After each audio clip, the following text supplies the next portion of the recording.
اعوذ باللہ من الشیطان الرجیم بسم اللہ الرحمن الرحیم الحمدللہ رب العالمین الصلاۃ والسلام علی اشرف الانبیاء والمرسلین اما بعد فقال رسول اللہ صلی اللہ علیہ وآلہ وسلم من مات ولم یعرف امام زمانہ مات میتۃ جاہلیہ اللہم صلی علی محمد وآل محمد۔ آپ تمام احباب کو منجی بشریت ولادت بسعادت امام زمانہ عجل اللہ فرج الشریف، آپ تمام احباب کو بہت بہت مبارک ہو، اور خداوند متعال سے دعا ہے کہ ان عظیم ایام میں ہمیں حقیقی معرفت امام زمانہ نصیب فرمائے۔ آج کا میرا موضوع ہے معرفت امام زمانہ علیہ السلام یا معرفت امام وقت۔ اپنے زمانے کے امام کی معرفت حاصل کرنا واجب ہے۔ کربلا ہمارے لیے وقت کے امام کی معرفت حاصل کرنے کے لیے بہترین آئیڈیل ہے۔ کربلا سے ہمیں صرف عزاداری یا صرف ہمیں کربلا سے شہداء نہیں ملے، بلکہ امام کی نصرت بھی ملی ہے۔ کربلا سے ہمیں وقت کے امام کی نصرت کرنا سکھاتی ہے۔ کربلا ہمیں کربلا کے واقعے سے یہ واضح کر دیا کہ کتنے ہی ایسے لوگ ہیں کہ جنہوں نے اپنے زمانے کے وقت کے امام کی معرفت حاصل کی۔ بہت ہی کم تھے جنہوں نے امام کی معرفت حاصل کی، بلا تو بہت رہے تھے کوفہ والے، لیکن ان میں سے بہت ہی کم جو حقیقی معرفت حاصل کر رہے تھے، وہی 72 تھے جو انہوں نے کربلا میں امام کا ساتھ دیا۔ تو امام کی معرفت حاصل کرنا بہت ضروری ہے۔ بہت سے علماء نے اس واقعے کربلا کو امام زمانہ کے ساتھ جوڑا ہے کہ یہ وہی کربلا کی طرح لوگ امام کی نصرت نہیں کریں گے۔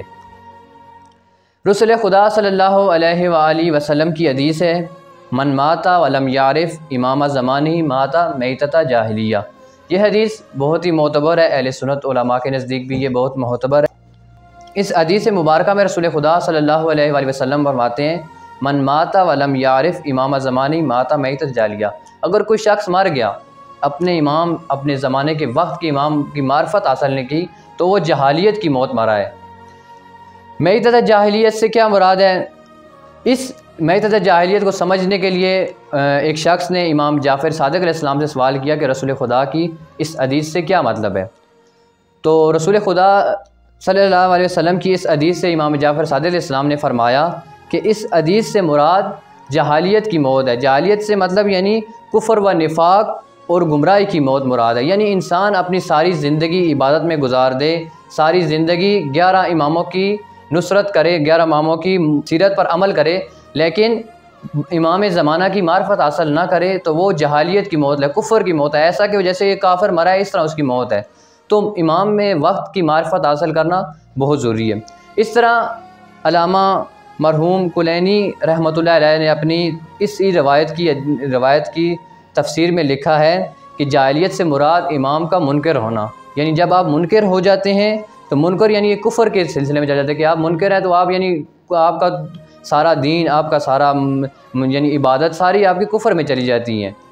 تو یہ روایت جو ہے محمد بن یعقوب کلینی اصول کافی جلد نمبر 2 صفحہ نمبر 208 اور 9 کی یہ اس میں تفسیر میں یہ ذکر ہے کہ جو شخص امام زمانہ کی معرفت حاصل نہ کرے وہ کفر کی موت مرا ہے۔ اب آتے ہیں لم یعرف۔ لم یعرف سے پہلے بھی موت جاہلیت، تو پہلے حدیث میری ایک ہی تھی، تو من مات ولم یعرف یعنی ماتا میتۃ جاہلیہ، یہ جو حدیث ہے اس کے میتۃ جاہلیت سے مراد یعنی جہالیت کی موت سے مراد یعنی کفر و نفاق کی موت ہے۔ اب آتے ہیں لم یعرف، یعنی کون سی معرفت جو امام کی ہمیں امام تک لے جاتی ہے، کون سی معرفت ہوتی ہے جو امام کی معرفت ہوتی ہے۔ معرفت سے مراد ظاہری معرفت نہیں ہے بلکہ اعتقاد کی معرفت بات ہو رہی ہے۔ مثال ہم بہت سی چیزوں سے لے رہے ہیں، مثال کے طور پر ہم ملائکہ کو مانتے ہیں، ملائکہ کی معرفت ہے ہمیں، لیکن حقیقی طور پر ہم نے نہیں دیکھا۔ اسی طرح ایک معرفت 2 طرح کی ہوتی ہے، ایک ظاہری معرفت، ایک باطنی معرفت۔ کسی کے بارے میں آپ یقین رکھتے ہیں، معرفت یہ نہیں کہ مثلا آپ امام کے سیرت کو، امام کے ہر فرمان کو آپ کریں لیکن آپ کو یقین نہ ہو کہ امام اس وقت موجود ہیں۔ امام کی سیرت کو جان لے کہ امام کب پیدا ہوئے، امام کے والد کیا ہیں، امام کی والدہ کیا ہیں، یہ سیرت ہے، یہ معرفت نہیں ہے۔ معرفت ہے کہ حقیقی معنوں میں آپ کو یقین ہو کہ اس وقت میں امام ظاہر، امام باطن یہاں پر موجود ہے لیکن پردہ غیبت میں ہے۔ اور اسی طرح بہت سے لوگوں نے ائمہ اسلام کو اپنی آنکھوں سے دیکھا لیکن ان کے پاس معرفت نہیں تھی۔ بہت سے ایسے ہزاروں کروڑوں لوگ جو امام کی زندگی میں گزرے لیکن امام کی معرفت اصل حقیقت نہیں جان سکے تھے۔ جانتے تھے کہ یہ رسول خدا کے بیٹے ہیں، یہ جناب فاطمہ الزہرا سلام اللہ علیہ کے بیٹے ہیں، یہ امام حسن کے بیٹے ہیں، تو یہ آئمہ کے بیٹے ہیں۔ سیرت کو جانتے تھے لیکن معرفت سے خالی تھے لوگ۔ اسی طرح امام جعفر صادق علیہ السلام، ایک حدیث آپ کی خدمت میں بہت ہی مختصر سی، صادق علیہ السلام فرماتے ہیں وَلَوْ أَدْرَكْتُهُ لِخِدْمَتِهِ أَيَّامَ حَيَاتِهِ، اگر میں ان کے زمانے میں یعنی امام زمانہ کے وقت کو درک کر لیتا تو ساری زندگی ان کی خدمت کرتا۔ یعنی امام صادق علیہ السلام چھٹے امام یہ فرما رہے ہیں کہ اگر میں آخری امام کے وقت کو درک کر لیتا تو میں ان کی خدمت کرتا۔ تو یہاں سے امام کی فضیلت، امام کی یعنی اہمیت بیان ہو رہی ہے کہ ہم اپنے امام کے لیے کیا خدمت کر سکتے ہیں۔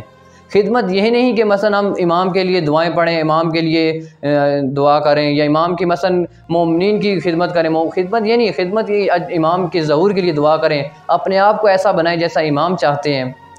تو ہم میں سے ہر انسان کو یہ دیکھنا چاہیے کہ کیا ہم اپنے زمانے کے امام کی معرفت رکھتے ہیں یا نہیں۔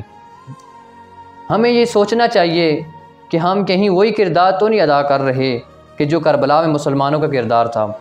وہ ظاہری طور پر تو مسلمان تھے لیکن رسول خدا کی حدیث کی روشنی میں کافر تھے۔ خداوند متعال سے دعا ہے کہ ہمیں حقیقی معنوں میں معرفت امام زمانہ عجل اللہ فرج شریف نصیب فرمائے اور امام کے جانثاروں میں ہمارا بھی شمار فرمائے۔ السلام علیکم ورحمۃ اللہ وبرکاتہ۔